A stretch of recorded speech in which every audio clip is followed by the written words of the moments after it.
New York City, founder and managing partner of Geltrude and Company, LLC, CPA, and business analyst Daniel Geltrude. Daniel, number one on the hit list of the budget presented by the White House, I love it, is Department of Education. I believe we should blue pencil the entire Department of Education. I don't know why we need Department of Education when it's ostensibly supposed to be happening on the state level. That said, they're zeroing out 11 programs and they're consolidating 29 other programs. This is what happens when you elect a businessman and you stick him in the Oval Office. You start running government, who knows, like a business. The problem that President Trump has here, Graham, is that he doesn't actually have the final say on this budget. So he's making a suggestion, shall we say, to Congress to say this is what we need to do to get on the track of fiscal responsibility. Now, fiscal responsibility, those two words don't go together when you're talking about Congress. No. Everything is about spend, spend, spend. So what do we see here? We see that we're actually collecting more tax revenues than we ever have. So we can't say that we have a revenue problem. We clearly have a spending problem because we're looking at annual deficits of $1 trillion. As you said before, this is unsustainable and something has to be done.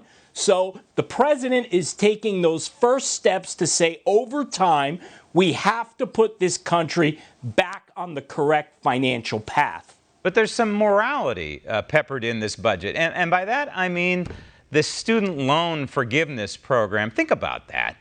You know, when I sent my daughter to college, I said to her, hey, listen, you're going to go to a college that we can afford.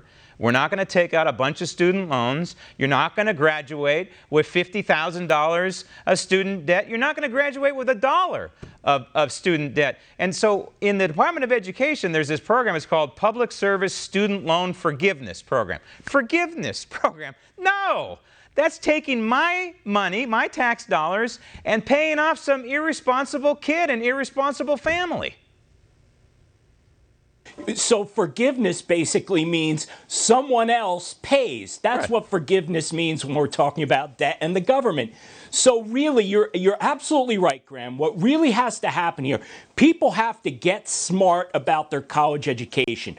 I always say a college is basically an employment agency. So you're going to be making this payment to an employment agency. What is your return on investment? So if you're going to go into all kinds of debt related to getting an education, that you can get a good education being a little bit more fiscally responsible by figuring out how to use state universities, community college, to put your education together so you're going to get a return on investment with your education that works for you. In case anybody wants to know, this budget is what it looks like to drain the swamp. And the swamp does not like to lose its lifeblood, and that is my taxpayer dollars and yours. Daniel, thanks. Coming up next, Elizabeth